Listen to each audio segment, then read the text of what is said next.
ಧಾರವಾಡದ ಹಾಸ್ಮಿ ನಗರದಲ್ಲಿ ಶುಕ್ರವಾರ ರಾತ್ರಿ ನಡೆದ ಯೂತ್ ಕಾಂಗ್ರೆಸ್ ರಾಜ್ಯ ಪ್ರಧಾನ ಕಾರ್ಯದರ್ಶಿ ಫೈರೋಜ್ ಪಠಾಣ್ ಅವರ ಹತ್ಯೆ ರಾಜಕೀಯ ವೈಷಮ್ಯದಿಂದಲೇ ನಡೆದಿತ್ತು ಎಂಬುದು ಮೇಲ್ನೋಟಕ್ಕೆ ಗೊತ್ತಾಗಿದೆ.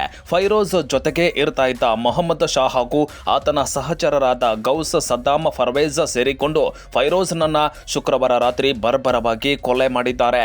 ಈ ಕೊಲೆಗೆ ರಾಜಕೀಯ ವೈಷಮ್ಯ ಹಾಗೂ ಹಳೆಯ ದ್ವೇಷವೇ ಕಾರಣ ಎಂಬುದನ್ನ ಫೈರೋಜ್ ಸಹೋದರ ಹೇಳ್ತಾ ಇದ್ದಾರೆ.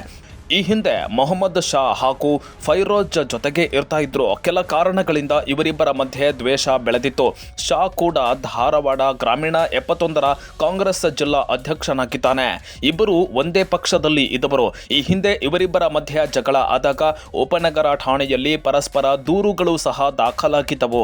ಈ ಹಳೆಯ ವೈಷಮ್ಯ ಹಾಗೂ ಫೈರೋಜ್ ರಾಜಕೀಯದಲ್ಲಿ ಬೆಳೆಯುತ್ತಿದ್ದಾನೆ ಎಂಬ ಕಾರಣಕ್ಕೆ ಶಾ ಹಾಗೂ ಆತನ 4 ಜನ ಸಹಚರರು ಸೇರಿಕೊಂಡು ಫೈರೋಜ್ನನ್ನ ಹತ್ಯೆ ಮಾಡಿದ್ದಾರೆ. ಈ ಕೊಲೆಯ ಹಿಂದೆ ಇನ್ನೂ ದೊಡ್ಡವರ ಕೈವಾಡ ಇದೆ ಅಂತ ಫೈರೋಜ್ ಸಹೋದರ ಫರ್ವೇಜ್ ಆರೋಪಿಸಿದ್ದಾರೆ. ನಿನ್ನೆ ನಾನು ಸರ ಹೊರಗಡೆ ಇದ್ದೆ. ನಂದು ಇದ್ರ ಕೆಲಸ ನಮ್ಮ ತಮ್ಮಂದು ಆರ್ಡರ್ ಬುಕ್ ಮಾಡೋಕೆ ನಾ ಇದು ಹೊರಗಡೆ ಅಡ್ಡಾಡ್ತಿದ್ದೆ. 8:30ಗೆ ನಮ್ಮ ತಂಗಿ ಫೋನ್ ಹಚ್ಚಿಲ್ಲ ನನಗೆ. ಇಲ್ಲ ಶಾ ಆಮೇಲೆ ಅವ್ನು ಹುಡುಗರು ಬಂದ ಕೆಲಸ ಚಾಕು ಹೊಡೆದೋಗ್ಯಾರ ಅವಂಗೆ, ನೀ ಲಘು ಬಾ ಅಂತ ಕೆಲಸ. ನಾ ಅಷ್ಟರೊಳಗೆ ಸೀದಾ ಬಂದು ನೋಡಿದ್ದೆ. ಅವ್ನು ಕುತ್ತಿಗೆಗೆ 2 ಸೈಡ್ ಕುತ್ತಿಗೆಗೆ ಹೊಟ್ಯಾಗ ಆಮೇಲೆ ಬೆನ್ನಾಗೆ ಚಾಕು ಹಾಕಿದ್ರು. ಹಂಗೆ ರಕ್ತ ಎಲ್ಲ ಪೂರ್ತಿ ಇದಾಗಿದೆ. ಅಷ್ಟರೊಳಗೆ ನಾ ಆ್ಯಂಬುಲೆನ್ಸ್ ಅವ್ರು ಫೋನ್ ಹಚ್ಚಿಗೆ ಸೀದ್ ಮಾಡಿದ್ದೆ. ಅವ್ರು ಯಾರು ಇದ್ದಾಗ ಆಮೇಲೆ ಅಷ್ಟೊಳಗೆ ಪೊಲೀಸರು ಬಂದು ಪಂಚನಾಮ ಎಲ್ಲ ಇದು ಮಾಡಿದ್ರು. ಅವ್ರು ಅಷ್ಟರೊಳಗೆ ಓಡೋಗಿದ್ರು. ಅವ್ರು ನಾನು ಸಿ ಸಿ ಕ್ಯಾಮರಾ ಚೆಕ್ ಮಾಡಿದ್ದೆ. ಅದರೊಳಗೆ ಶಾ ಇದ್ದ. ಆಮೇಲೆ ಅವ್ನು ಕೊಟ್ಟು 4 ಮಂದಿ ಹುಡುಗರು ಇದ್ದರು. ನಮ್ಮ ತಮ್ಮ ಈಗ ರೀಸೆಂಟ್ಲಿ ಯೂತ್ ಕಾಂಗ್ರೆಸ್ ಎಲೆಕ್ಷನ್ ಆರ್ಸ್ ಬಂದಿದ್ದ. ಆಮೇಲೆ ಹಳೇದು ಸ್ವಲ್ಪ ಗದ್ದಲ ನಡೆದಿತ್ತು ಇವ್ರದ್ದು. ಒಂದು ಹೊಲದ ಯಾರನಾಗೂ ನಮ್ಮ ತಮ್ಮ ಆಮೇಲೆ ಅವರು ಯಾವುದೋ ಯಾರಕ್ಕೆ ನಮ್ಮ ತಮ್ಮ ಸ್ವಲ್ಪ ನಡಕವಾಗಿ ಇದು ಮಾಡ್ತಿದ್ದೆ. ನೀವು ಮಂದಿಗೆ ಮೋಸ ಮಾಡತ್ತೀರಿ, ಅವ್ರು ಏನು ರಿಯಲ್ ಎಸ್ಟೇಟ್ನಾಗ ಯಾವ ಅಡ್ಡ ಬರ್ತೀವಿ ನಮ್ಮ ತಮ್ಮಂಗೆ, ಆಮೇಲೆ ಪೊಲಿಟಿಕ್ಸ್ನಾಗ ನೀನು ನಮ್ಗೆ ಅಡ್ಡಾಗತ್ತಿ, ಎಲ್ಲದ್ರೊಳಗೆ ಅಡ್ಡಾಗತ್ತಿ ಅಂದ್ರೆ ಅವಾಗ ನಮ್ಮ ತಮ್ಮಂಗೆ ಅವಾಗ ಇದು ಇರ್ತಿತ್ತು, ಜಗಳ ಆಗ್ತಿತ್ತು ಇರೋದು. ಆಯ್ತು ನಾವು ಶಾ ಆ್ಯಕ್ಚುಲಿ ನಮ್ಮ ಮನ್ಯಾಗ್ನವ್ರು ಪರಿಚಯ ಇದ್ದ. ನಮ್ಮ ತಮ್ಮಗೆ ಭಾಳ ಆತ್ಮ ಇದ್ದ. ಅವನ ಬಂದು ಅವ್ನು ಗಾಂಜಾ ಕುಡಿಸ್ಯಾರೋ ರೊಕ್ಕ ಕೊಟ್ಟಾರ ಗಾಂಜಾ ಕುಡಿದ ನಿಶಾನಾಗ ಬಂದು ಗ್ಯಾಸ್ ಇಷ್ಟು ಮಾಡೋಗೇನು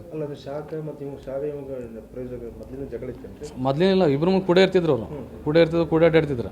ಶಾನ್ ಅದು ಅವ್ನ ಹಿಂದೆ ಯಾರದಾರ ಅದು ಬೇಕಾಗಿದ್ದು. ಅದು ಆ್ಯಕ್ಚುಲಿ ಆಗಿದೆ ರಾಜಕೀಯದಿಂದ ಆಗೈತೆ. ಲಾಸ್ಟ್ ಟೈಮ್ ಇಸ್ಮಾಲ್ ತಮಾಡ್ಕರ್ ಜಗಳ ಆಗಿತ್ತು. ಅದು ಸಬರ್ಬನ್ನಾಗ FIR ಕಾಪಿ ಐತದ, ಕಂಪ್ಲೇಂಟ್ ಆಗೈತೆ. ಇದು ನಮ್ಗೆ ಜೀವ ಬೆದರಿಕೈತೆ ಅಂತ ಕಂಪ್ಲೇಂಟ್ ಮಾಡಿಸಿದ್ದೆ. ಆಮೇಲೆ ಮೊನ್ನೆ ಮಕ್ತುಮಂದು ಜಗಳ ಆಗಿತ್ತು.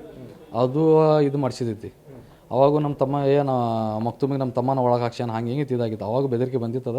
ಸುಮ್ಮನೆ ಹೋಗ್ಲಿ ಬಿಡ ಅಂತ ಆಮೇಲೆ ಸುಮ್ಮನೆ ಎಲ್ಲರೂ ಇದಾದ್ರೆ ಈಗ ಅದಕ್ಕೆ ಮೊನ್ನೆ ಮತ್ತೆ ಏನಾಯ್ತಲ್ಲ ಇದು ಶಾ ಬಂದ್ ಕ್ಯಾಶ್ ಇದು ಮಾಡಿದಲ್ಲ ಇದಾಗಿದ್ದು. ಅವ್ನು ಶಾ ಕೂಡ 4 ಮಂದಿ ಇದ್ರು. ಅವ್ರು ಯಾರನ್ನು ಗೊತ್ತಿಲ್ಲ. ಒಬ್ಬ ಉಪ್ಪಿನ ಬಡ್ಗಿರೋದವ, ಒಬ್ಬ ಅಮೀನ್ ಮೈದವ, ಶಾ ಆಮೇಲೆ ಇನ್ನೊಬ್ಬ ಮಹಬೂಬ್ನಗರದವ್ರು ಮುಸ್ಲಿಂ.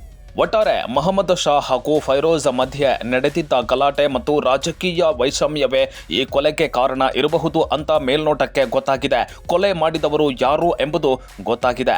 ಈ ಕೊಲೆಯ ಹಿಂದೆ ಅದ್ಯಾವ ಕಾರಣ ಇರಬಹುದು ಎಂಬ ಸ್ಪಷ್ಟವಾದ ಮಾಹಿತಿ ಪೊಲೀಸ್ ತನಿಖೆಯಿಂದಷ್ಟೇ ಗೊತ್ತಾಗಬೇಕಾಗಿದೆ.